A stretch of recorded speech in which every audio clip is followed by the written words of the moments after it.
Can you hear me? Yeah. Thank you so much, Coral. Thank you so much for the introduction.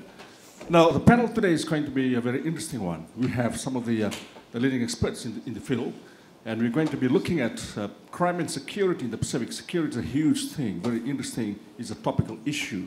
We covered a bit of it in the morning, the speech by the minister, and of course the discussion, which is going on for a few minutes. And now we have a very unusual situation. In fact, it's part of globalization. People can present from anywhere in the world. Two of our presenters are now in Hawaii. They will be virtually linking with us on the screen. No, it's not. No, it's not just me. And then we have two experts who are here with us who are going to present in person. Now, I will start off now talking about security. One of the biggest security risks that we have is time, as we found in the morning. So we'll try as much as we can to cut down on the extras in terms of time. So I won't be introducing the presenters, in terms of their reading out their biography. You must have read that, all those, but just a one-liner, 2 words, and so forth to introduce them, and then we can continue from there. So the presentation will be in this order. Dr. Anna Pauls, Senior Lecturer in Security Studies at Massey University of New Zealand. She'll be presenting from Honolulu. Yeah. And followed by Dave McGregor. He's the Executive Coordinator of Pacific Islands Chief of Police Secretariat. And Josie Santos also will be presenting from Hawaii. Is the Managing Director of the Strategica Group Asia Pacific and Research Scholar at the Joint Center for Disaster Research at Massey University. And last but not least, Jane Nielsen will be who's Senior Analyst at New Zealand Ministry of Defence. So you have a very good, solid team of experts who are going to share their expertise with us. And certainly there are a lot of questions you're going to that you'll have to respond to their presentations. Are we ready? And now we are going to go across to Hawaii to Anna Pauls. Oh, there she is. Aloha, Anna. How are you? Aloha, Steve. Thank you. Can you hear that?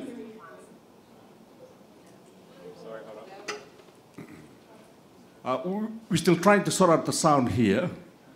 We could barely hear you. Can you hear me, Anna?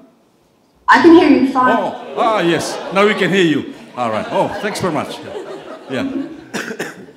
Okay, you can start now for your 5 to 6 minutes, or 6 minutes. Yeah. Thank you.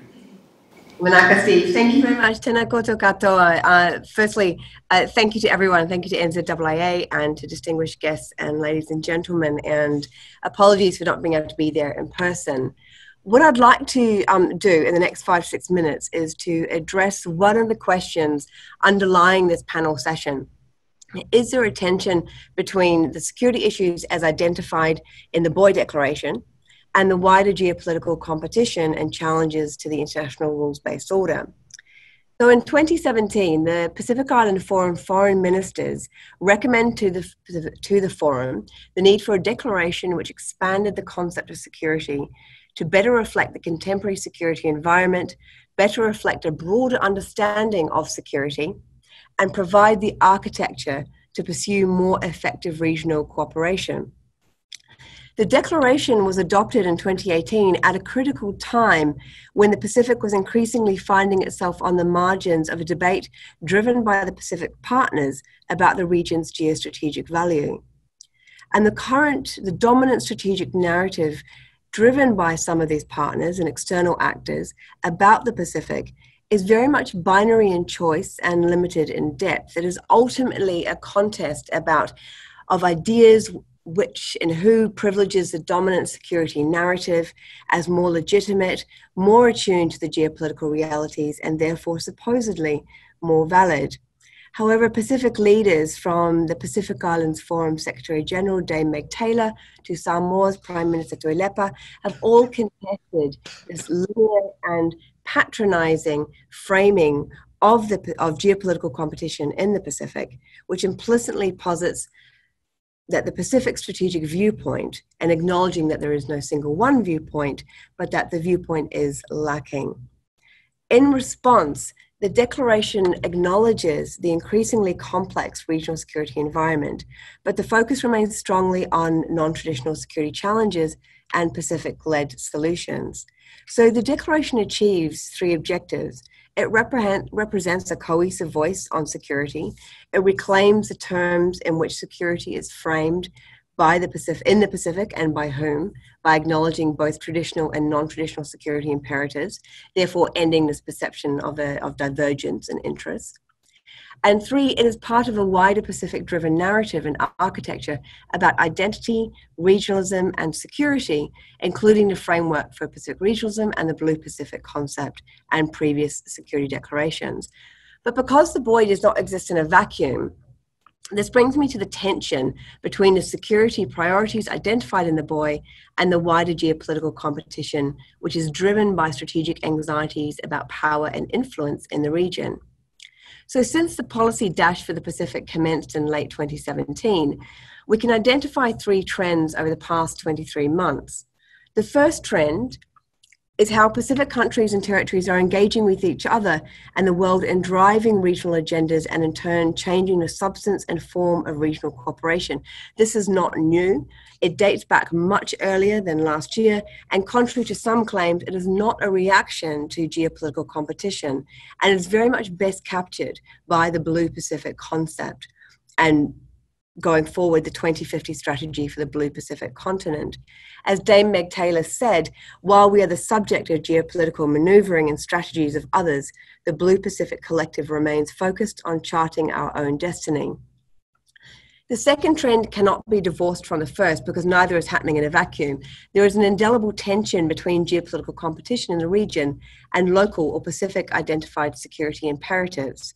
This is playing out in the increasing securitization of the region itself through an expanded hubs and spokes type network of security treaties, defense exercises, mill-to-mill arrangements, security and intelligence focused institutions, and fusion centers, to name a few.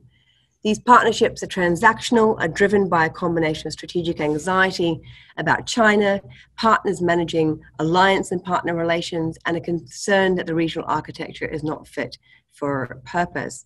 The result in a number of cases has been a frustration about duplication of effort, a failure of coordination, and a sense that Pacific participation in initiatives is little more than window dressing and not genuine partnership. The third related trend is a disconnect between partner-driven security objectives and Pacific-driven security objectives. The most obvious is climate change, but there are others such as West Papua. And this disconnect plays out in contested understandings of security and how to identify and build resilience.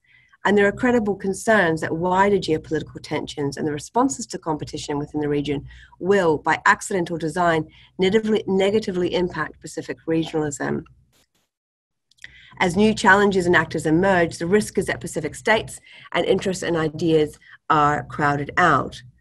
So to conclude, these tensions are not necessarily mutually exclusive, but it will take some uncomfortable conversations between partners to reconcile them.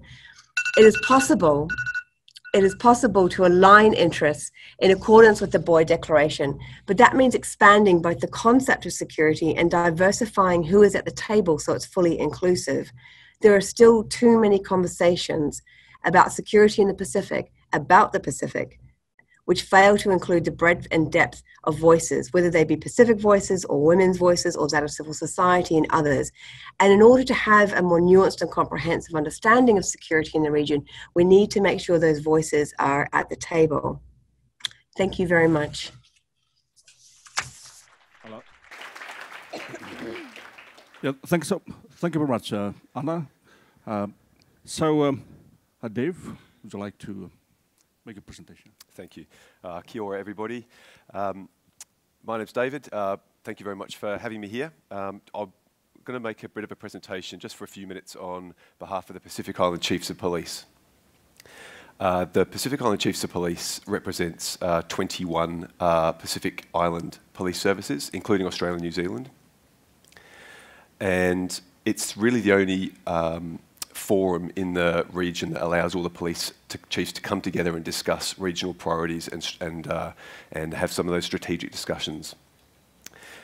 The Secretariat is based in Wellington. There's just a handful of us in there, and it's funded mainly by New Zealand MFAT and a bit of money from the Australian Federal Police as well.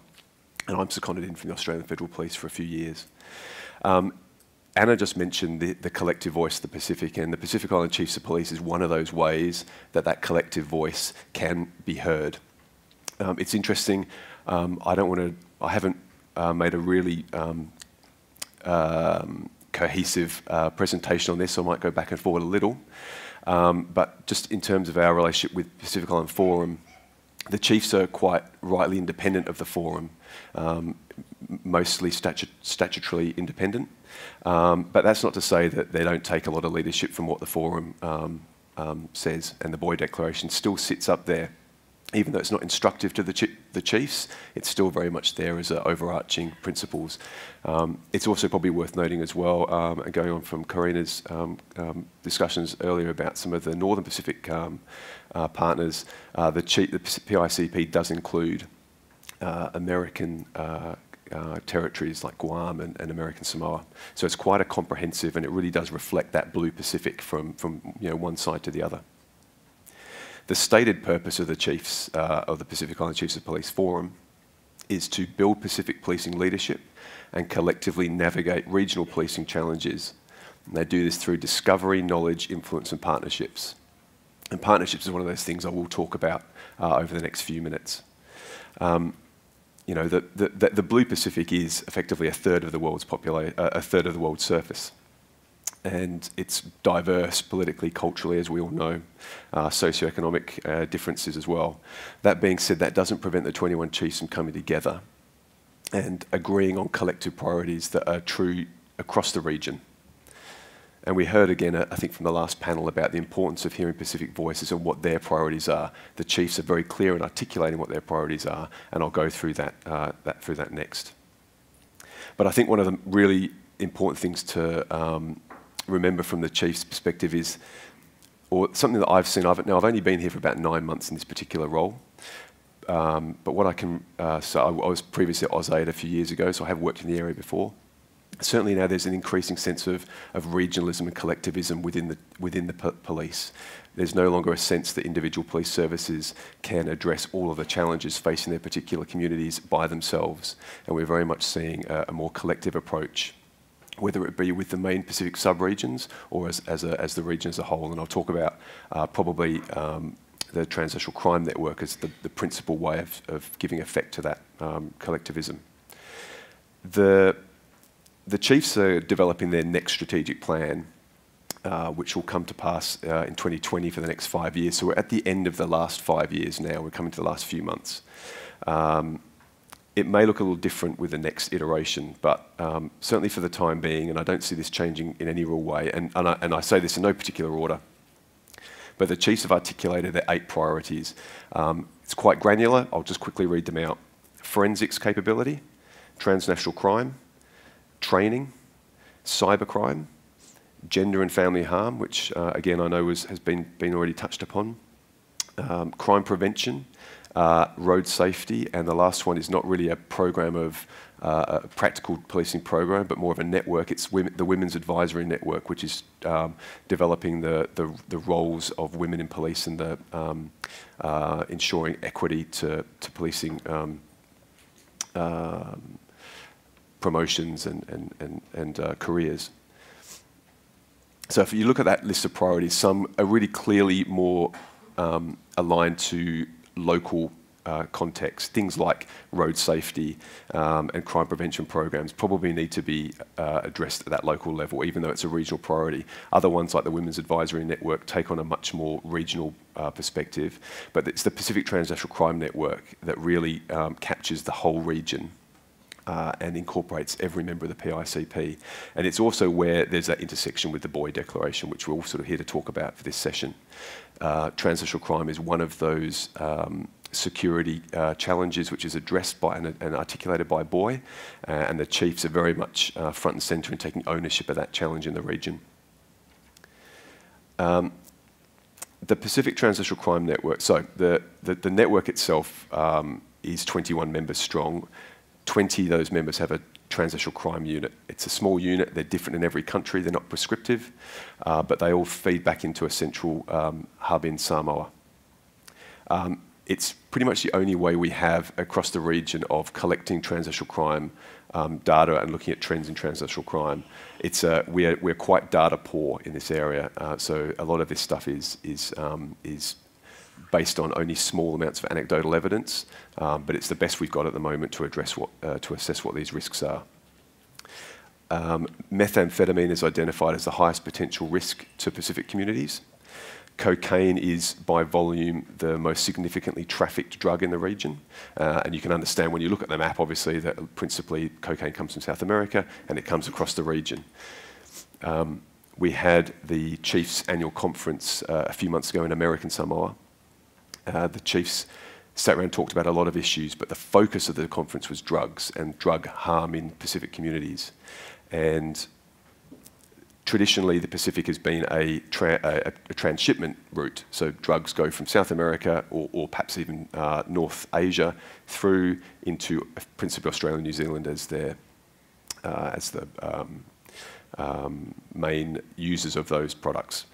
Increasingly and anecdotally, the chiefs are finding that there's drug markets developing and settling in certain countries, principally in Polynesia. So it's a real concern of the chiefs. But also, and I won't go into too much detail, but the other issues that they've identified through the annual assessment are illicit money flows, the unregulated or illegal movement of people, and that includes human trafficking and people smuggling, but also related things like passport frauds, which affect national sovereignty. And other concerns include outlaw motorcycle gangs, increasing their footprint across the region, issues with criminal deportees from Australia, New Zealand and the US back into smaller countries that don't have the same capacity to manage some of those issues, child abuse, travelling sex offenders and cybercrime. So that's what the drugs, that's what the chiefs are mainly concerned about.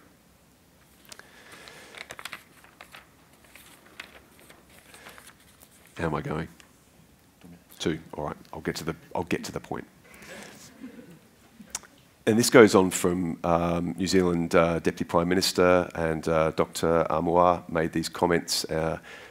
We are working, and I speak now only from a policing perspective, but I think it's true to say that we can probably make this relevant to everybody. But the Pacific is an increasingly congested space in terms of those partnerships. Police can't work on these problems alone. It's the pointy end, but we need to have education, we need to have health, we need to have a whole bunch of other social services around to address these serious threats to Pacific communities. I think what's something that's really, really interesting that didn't really occur to me until I came into this role earlier in the year, that the police in so many Pacific countries are they're the principal national security agency. And so in the absence of a local defence counterpart, it ends up being the militaries who talk to the chiefs of police. Also intelligence community end up talking to police. Even some other criminal justice sector functions like corrections, an emergency service like firefighting is performed in some countries by the police. So the police end up getting the full brunt of this congested space.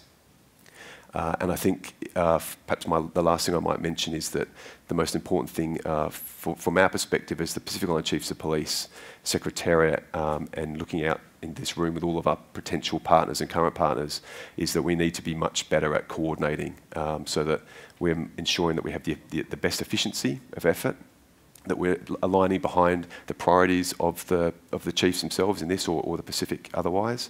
And we're ensuring that we're not diluting what could otherwise be functional front-end policing by distracting through overtraining or over-engagement with 14 different partners all trying to roughly do the same thing.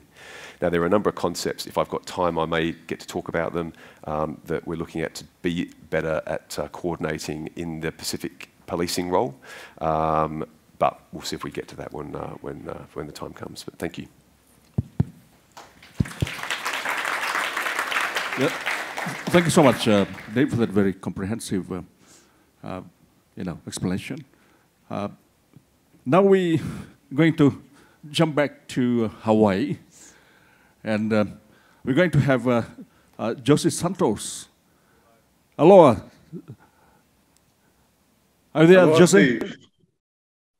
Aloha, Steve. Bula. So you have about 5 to 6 minutes to make your presentation. So we're all waiting anxiously for you. Thank you very much. Tēnā koutou katoa. In my own language, Dekalai, Vanakasira. I've worked in this space for the past 20 years in the Asia Pacific and focusing in the Pacific for the past 10 years. So over the next 5 to 6 minutes, I'm going to try to give you a small snapshot of what the situation is in the Pacific in regards to transnational crime and drugs, and maybe a concept that has come up in meetings that I've had in the region with government, law enforcement, and civil society on ways that maybe we could address this. Over the past 10 years, the Pacific Islands region has seen an increase in transnational criminal activities, specifically drug trafficking, demonstrating that the region has become progressively valuable to Asian and Latin American syndicates, both as a transit route onwards to more lucrative markets in Australia and New Zealand, and more recently as a destination as local and regional indigenous criminal groups and networks take root. That, coupled with the return of deportees to the Pacific countries from Australia, New Zealand, and the United States, without community links or cultural knowledge, has further entrenched transnational criminal activities in the region, such as cocaine and crystal methamphetamine trafficking, and its spillover effect into local communities, with significant increase in criminality and usage. Which takes us to the current landscape in the region. For example, in Tonga. Tonga is in the grip of an ice epidemic. We are seeing the largest tsunami of addiction in regards to Tongan youth. Tonga's organizations which are tasked with addressing addiction are completely swamped. The Salvation Army lack the resources to tackle this scourge. We're seeing the police force, which is completely under-resourced, and which is a threat, and which is facing issues of infiltration by some of these groups. The customs is facing the same threats, and this is not just limited to Tonga. Through meetings that we've had and interviews with police itself, some of the seizures and not the seizures with users, but with the dealers in Tonga have shown to have components of where a lot of these seizures have come up with weapons and high caliber weapons. So where are these weapons coming through? So there's anecdotally they seem to be linked to transnational criminal syndicates. So this is a small snapshot of what's happening in Tonga. What's been positive is that the Pacific Islands Forum has recently sent a delegation to help Tonga to create the more robust legislation to address and to tackle the issue of transnational crime and ice methamphetamines in the kingdom, which takes us next to Fiji. Fiji has recognised that there is, over the past 18 months, the issue of methamphetamines and the growth of criminal entities that are creating a local market for methamphetamines to targeting local Fijians has become an issue, not just for youth, but also because of its links to transnational criminal syndicates, an issue to national security. And Fiji has become very proactive to address this issue. It's created future centres, which has brought together defence, law enforcement, immigration, customs. It's currently its draft national narcotic strategy framework, which I've been honoured enough to been asked to have input into, actually calls upon greater cooperation within the Pacific to address the issue of transnational crime and the scourge of methamphetamines specifically. But we're not just looking at states like Tonga and Fiji. In PNG, these are all states which I've recently spent the past 3 months, again, having meetings at all different levels of society. In PNG, meetings with the TCUs, which our esteemed colleague recently mentioned, the estimated number of users in Port Moresby of methamphetamines is between 20 and 40,000 users of methamphetamines. That at the moment could be recreationally. Port Moresby has not yet in any sort of way raised the flag that it has an issue with methamphetamines. Now, considering that in Fiji, this problem took hold within a space of 18 months, how quickly could that, for example, happen in Port Moresby? And we're seeing the early stages of methamphetamines appearing in other Pacific Island states, such as in Samoa, in Solomon Islands, in Vanuatu. So we are still in time to be able to be proactive and to take the lead in maybe ensuring that methamphetamines does not overtake the Pacific and become a part of the landscape. As the Pacific Islands Forum, Boe Declaration on Regional Security, to which Australia and New Zealand are signatories, identifies transnational crime as one of the 4 primary threats to the Pacific region. It serves as a galvanizing force to enhance cooperation, information and intelligence sharing, and pursue the ratification of international conventions such as the Palermo Convention.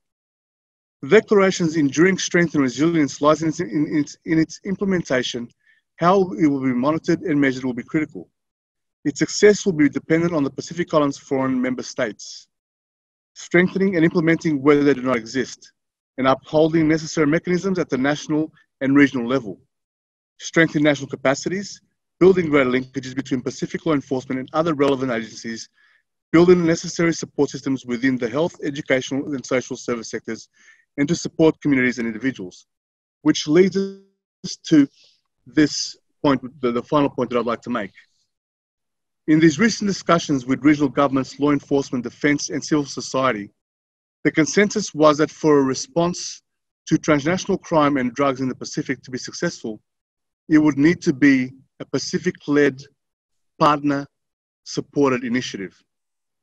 What would such a concept look like? For example, the PIF could and should be a key driver of the creation of a concept of a holistic regional task force or agency to address, target and mitigate the threat posed by transnational crime syndicates and drugs in the Pacific. What would the concept of an initiative where the makeup of the task force or agency should consist of security vetted representatives from law enforcement, customs, immigration, from Pacific states and territories, and most importantly, be Pacific-led and partner-supported, unlike most previous initiatives targeting this threat. The answer to the threat of transnational organized crime and drugs in the Pacific cannot be addressed and beaten by law enforcement alone. The message that came through loud and clear from all levels of society, government, including law enforcement and defense, was no one knows the Pacific like the Pacific. Therefore, it stands to reason this concept must be developed and driven by the Pacific with the support and expertise of the Pacific's traditional partners. Australia and the United States and New Zealand need to take responsibility for an issue that has been created not only by their drug markets, but also exacerbated by the deportee policy.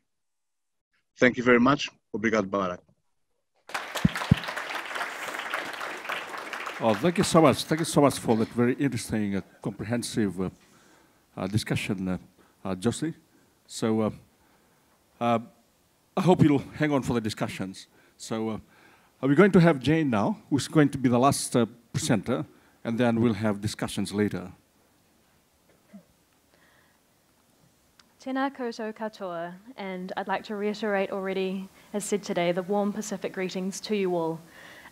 My name is Jane Nielsen, and I'm a Senior Policy Analyst with New Zealand's Ministry of Defence, and I sit in our Strategic Defence Policy team, the team that is charged with producing the Defence White Paper, or Strategic Defence Policy Statement, as you may have seen the newest 2018 version.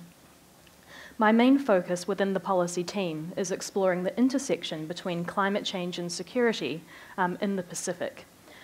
So today, very quickly, in the 5 to 6 minutes, I would like to take you on a quick strategic policy journey that the Ministry has gone through in the last year and a half, since around mid-2017, which encapsulates a lot of these Boe Declaration priority issues and the policies that we've written to address them, including some of the upcoming actions that Defence will be taking, which we received the message loud and clear, and importantly last year, including from Ambassador Elizabeth, on the importance of making sure that Defence follows through with actions relating to climate change.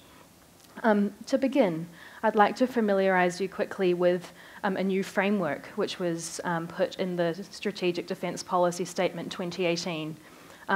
It was a bit more unique than a traditional white paper in the sense that it introduced a framework called Community, Nation and World.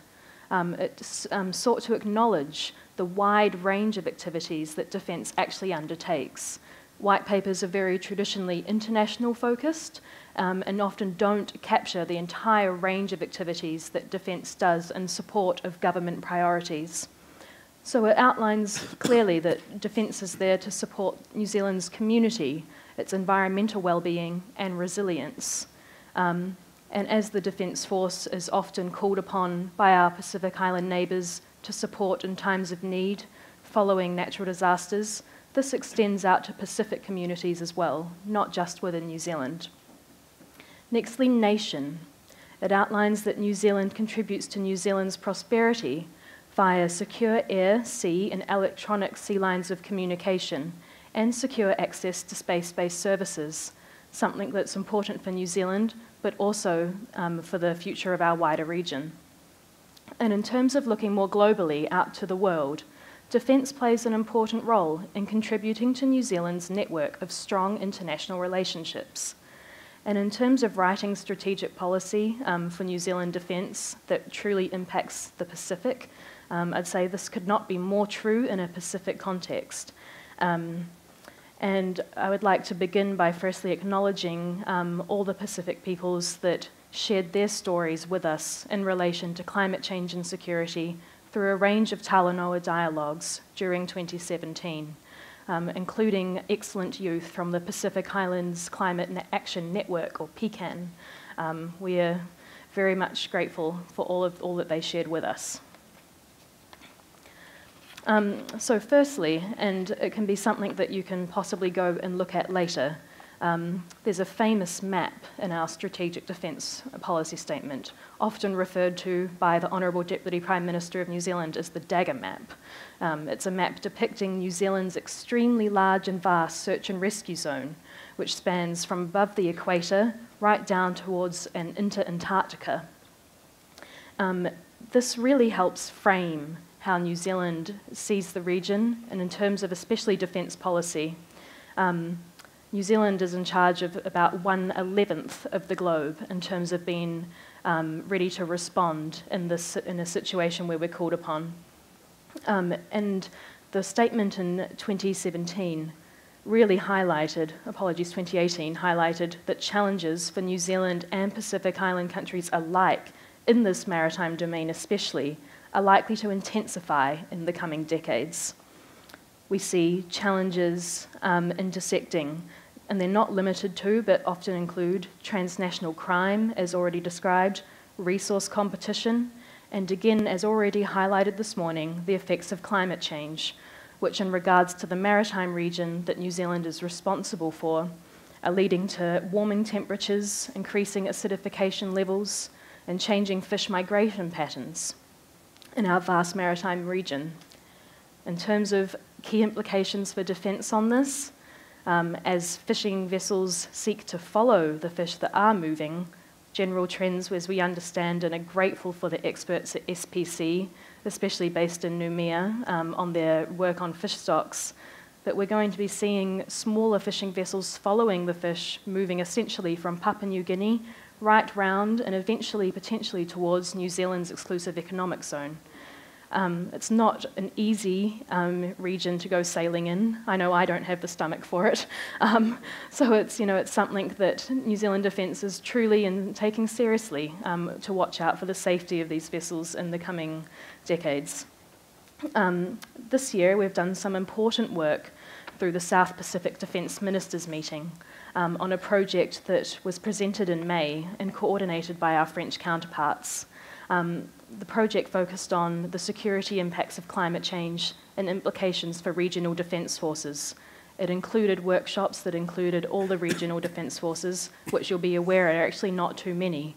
So partners from Papua New Guinea, Tonga and Fiji, which also includes the further Pacific neighbour, Chile, France, New Zealand and Australia, of course.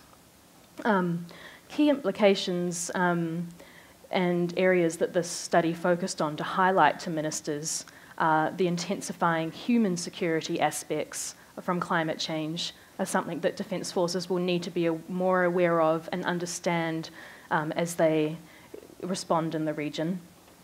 Also, the increasing pressures on maritime surveillance in the region due to the moving fish stocks, but also increasing challenges on critical infrastructure as we see more intense extreme weather events hit the region, particularly storm surges.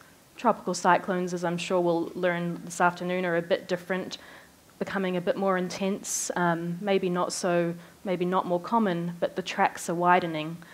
So again, for our defence personnel deploying to areas after a response, being aware that some communities might be experiencing an event for the first time in future when they go and respond. So again, being really aware to community concerns and needs. Last December, the Minister of Defence, alongside with New Zealand's Minister for Climate Change, launched our first defence assessment on climate change and security called the Climate Crisis, Defence Readiness and Responsibilities.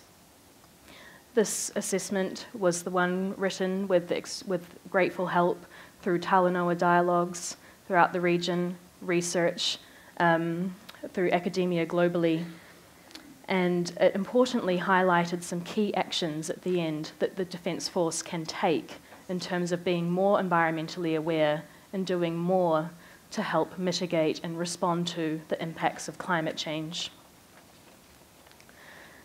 Importantly in the assessment, and I do encourage you to go online on the Ministry's website, we're trying to print less, thank you, so please have a look online. But the key challenge for us when doing this piece of research was actually explaining the security impacts of climate change in a Pacific context. Globally, a lot of the research is focused on extreme war zone situations and climate change, such as Yemen or Syria, but very little work globally had been done on how this might manifest in the South Pacific. Through dialogue, we highlighted that it's very important to acknowledge the social implications of climate change. And it's through well managing and supporting communities that we can actually often avoid finding ourselves in the security column. For example, for some of the great work that's been done in the region around climate-induced migration and preparing communities to move to new areas. When this is done well with comprehensive dialogue on both sides, we find that it mitigates any potential for problems on the other side, which have included violence against women and children already in our region. I also encourage you to have a look at the 2019 Defence Capability Plan. This plan is, I'd say, quite unique globally. It has an entire section highlighting how the Defence Force is preparing to be able to respond to the intensifying impacts of climate change, including new capability decisions down the line to make sure that we're ready to support the government when these requests come through. And as of this week, I'm pleased to say that we have just completed our Defence Implementation Work Plan, which is a result of how Defence will be addressing the recommendations outlined in the 2018 Climate Change Defence Assessment. As it has not been launched yet, I won't go too much into it, but to say we heard the region's call for the need to put action to words, and I encourage you to please keep an eye out for it in the coming weeks. Thank you.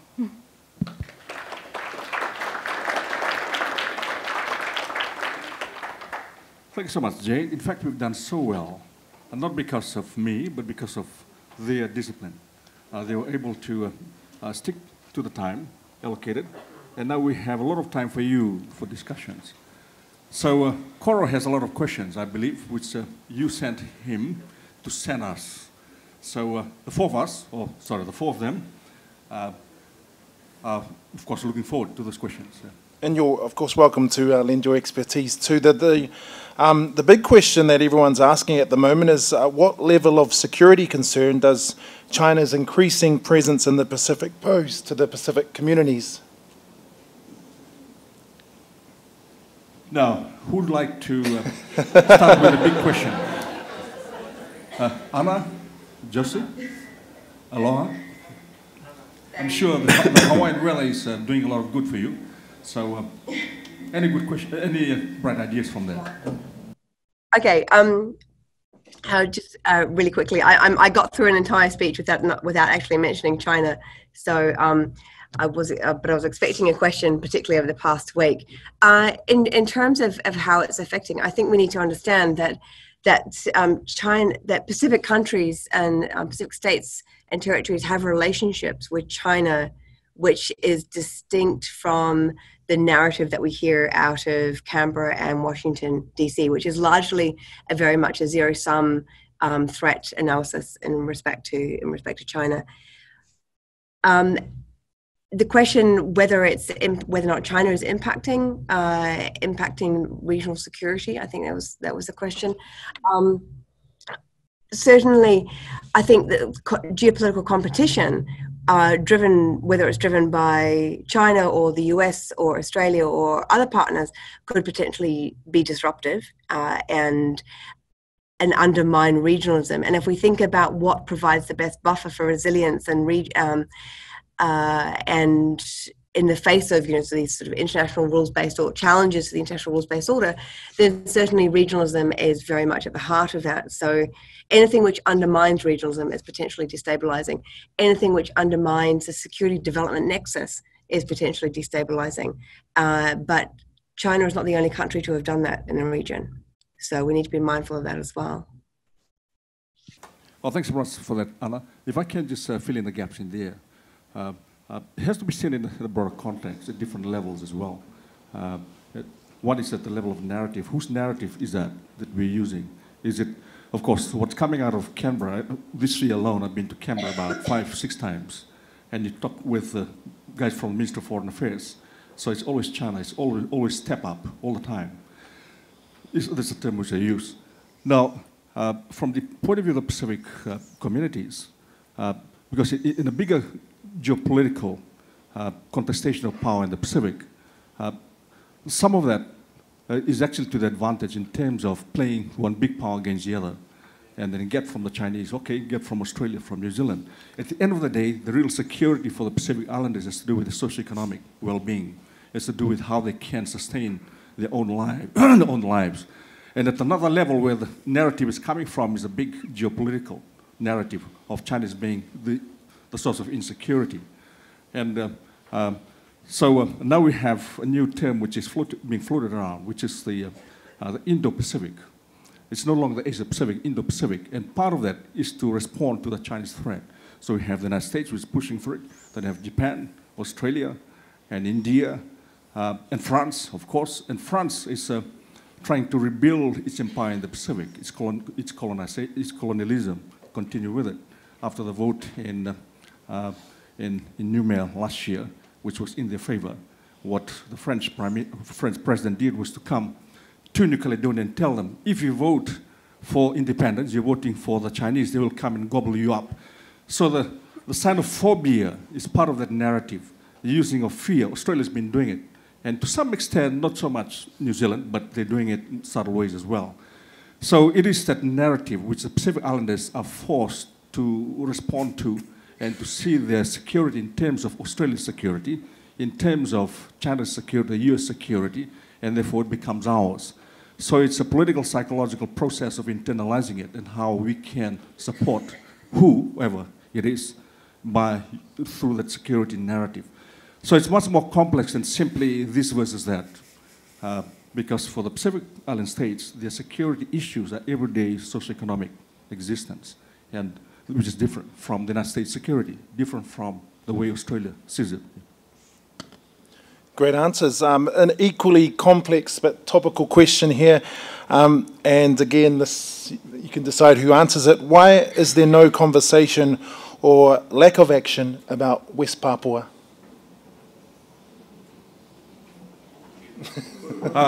Jose, because Jose, let me introduce him. He's from East Timor.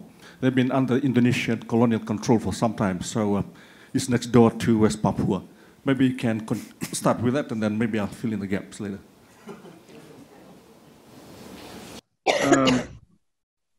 I mean, this is going to be a hard answer, and I think it won't be a very popular one. But I think one of the best case scenario here that we can do is to try to put as much diplomatic pressure on Indonesia to ensure that it stops the current track that it's on of building the level of violence that the creation of the militias, because we've seen where this leads in Timor-Leste. We know where this ends up going. And we know that there will be no international intervention, especially in regards to West Papua, because the case with Timor-Leste is different.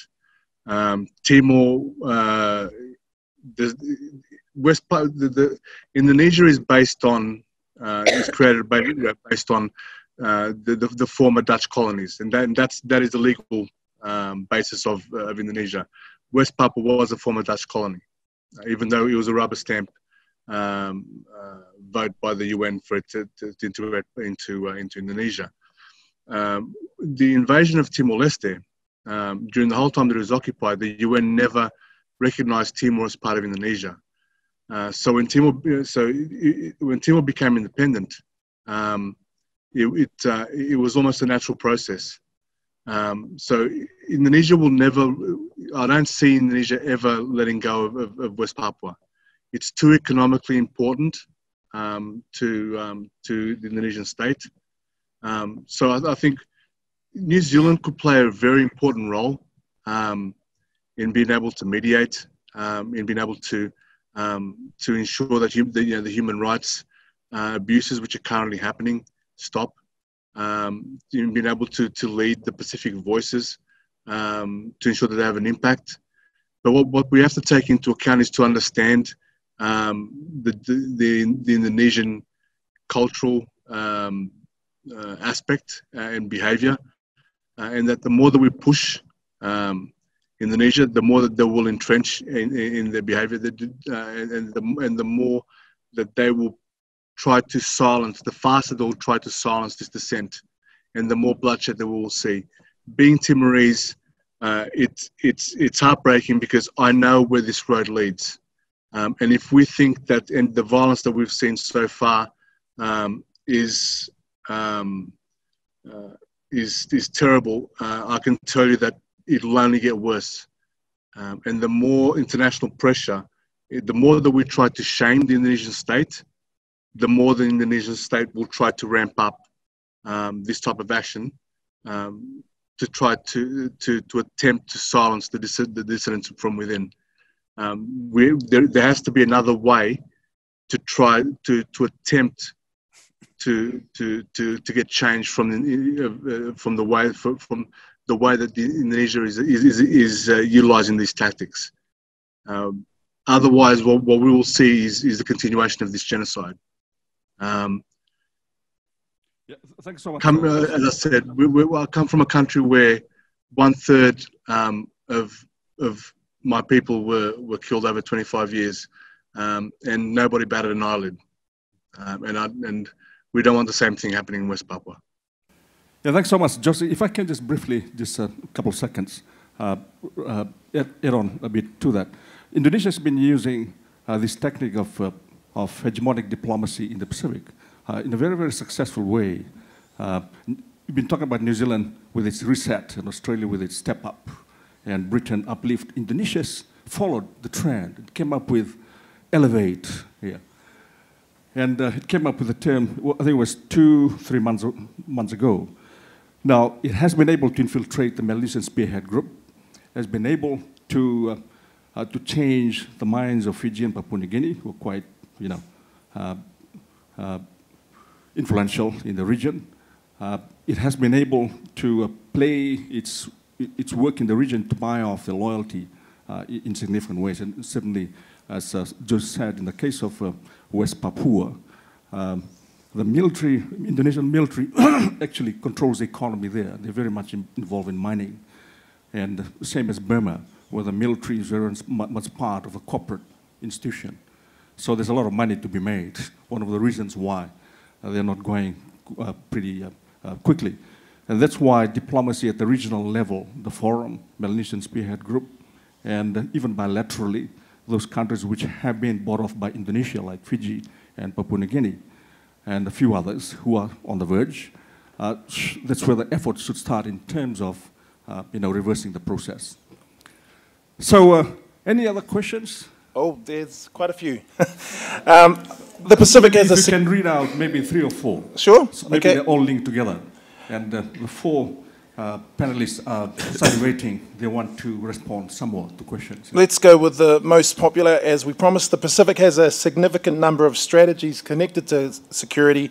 How do we operationalize these for the benefit of all Pacific communities? And maybe if you did go to the next question as well, how do we address corruption as a factor in the progress of the drug trafficking, money laundering, and other security issues? Okay. Corruption, and what was the first one again? The significant number of strategies, how do we operationalize them to benefit all communities? Okay. How do we bring together the different security strategies to be useful to everybody in the community, in the Pacific? And secondly, how do you deal with issues of corruption? So 2 straightforward questions. So any takers? Security strategies.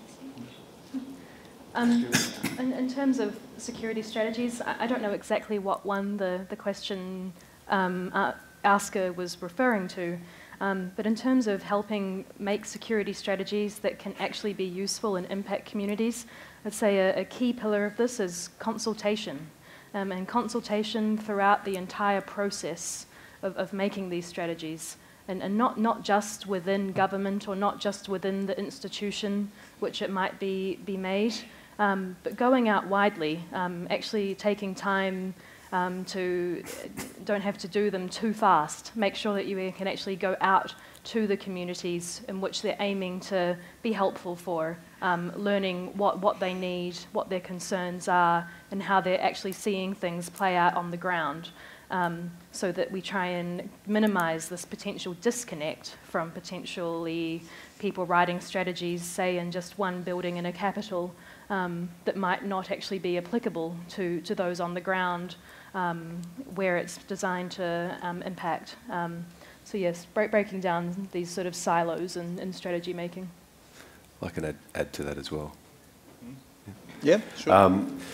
In the excuse me, I've got just getting over a cold, so I apologise for coughing. The Pacific Island Forum Secretary has recently reinvigorated or reinstated its subcommittee on security, and the Boe Declaration does report back up through that. So I think while a lot of the agencies we talk about, including my own, are not necessarily beholden to the forum, I think there should be increased coordination around that particular subcommittee on regional security issues. They do follow the principal priorities under Boe, and hopefully, and again, it's only, I think it's just sat for the first time, correct me if anyone here knows better than me, but I'm pretty sure it's sitting again for the first time as we are here now, this week in Suva. So hopefully I think there'll be increased coordination of security efforts through that subcommittee. Yeah, just before I pass on the microphone to Jose Ana, the Pacific Island Forum, since 1985, there have been something like 5 to 6 security declarations. The very first one was, of course, the Rarotonga Declaration, which is a nuclear-free Pacific declaration, and then you have a whole series of them over the years. The Bikitau Declaration, then you have the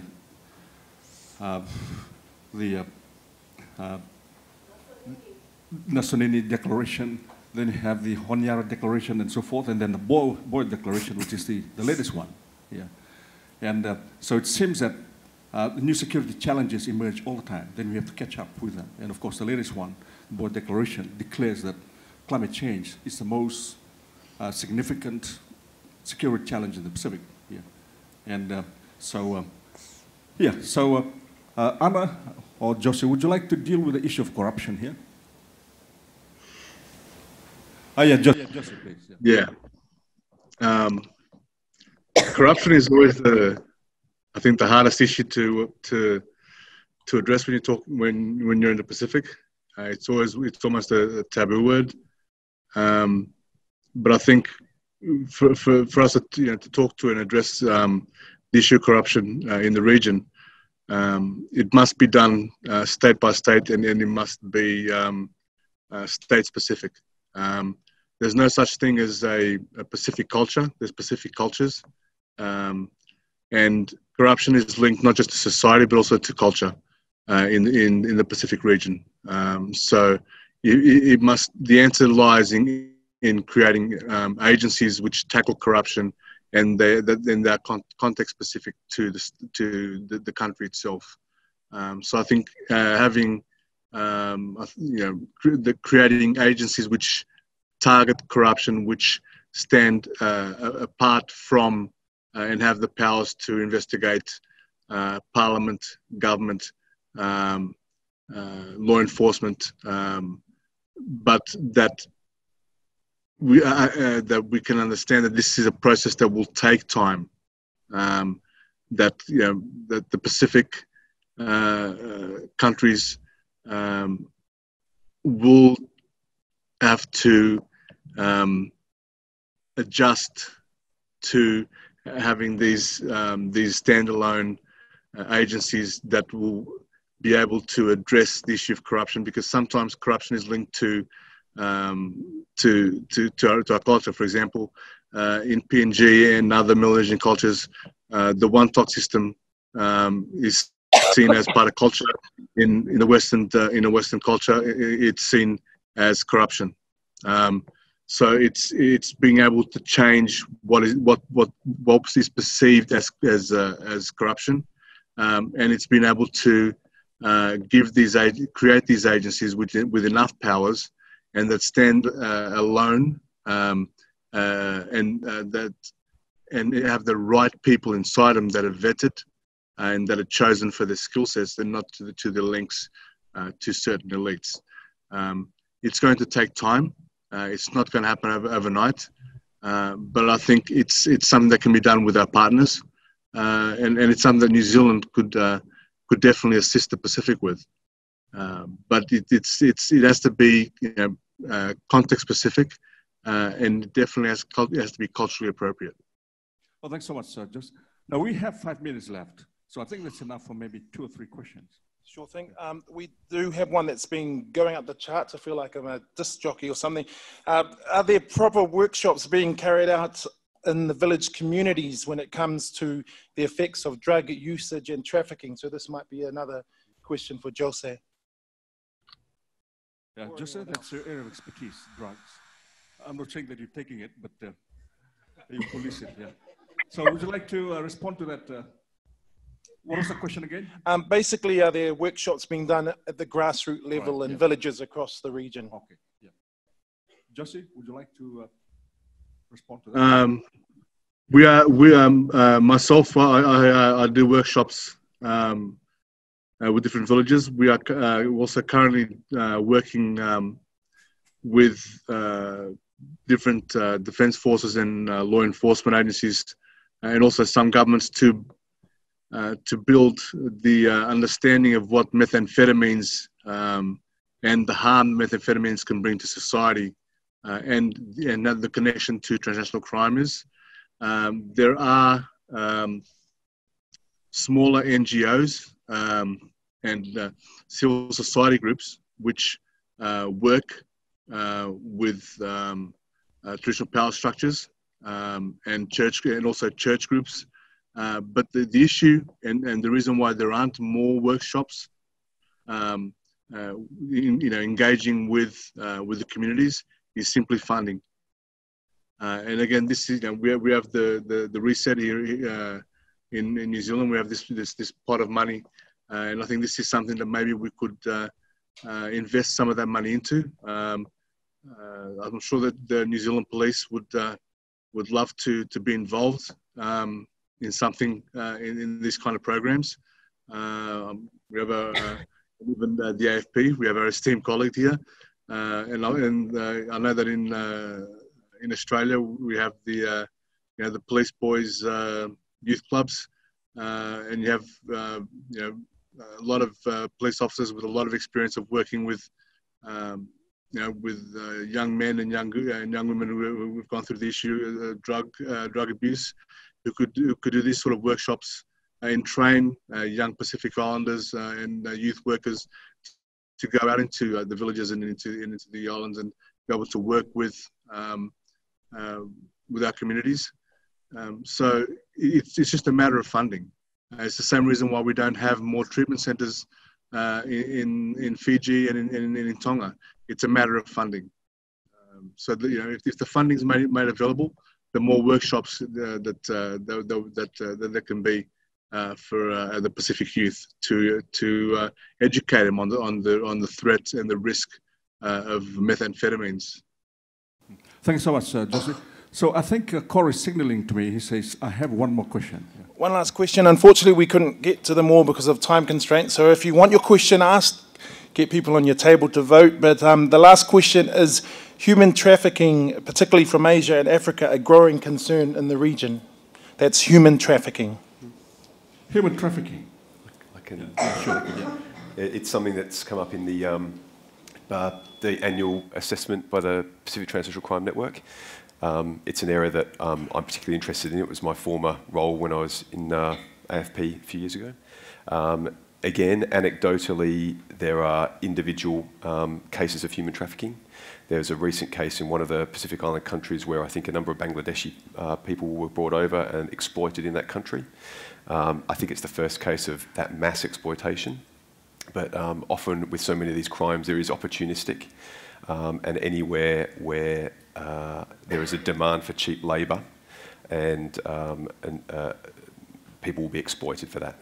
And so I think it's something that we need to be aware of. I don't think it's something that necessarily we can comment is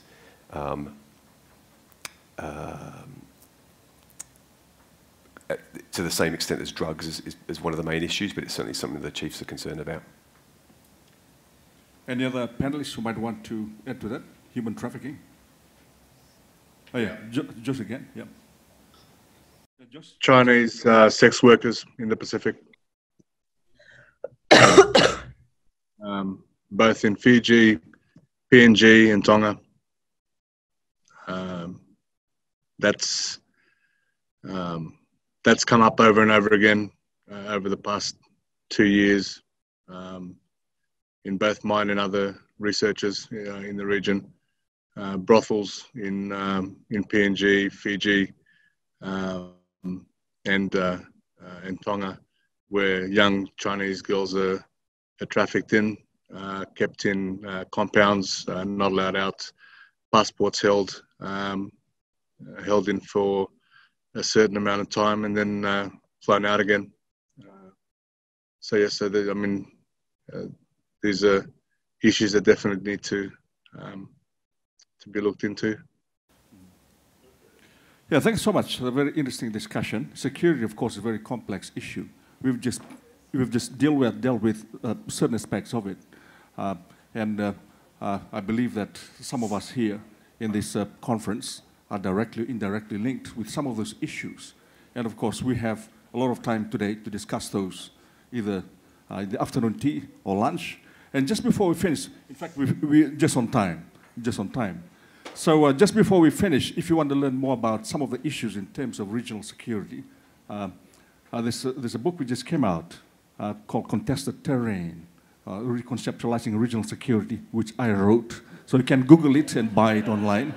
And there's another one on global security, Guns and Roses, it's called. You can Google it and then buy it online. I also wrote that. So with that commercial, we invite you to come and join us for lunch outside, and then we'll have more discussions afterwards.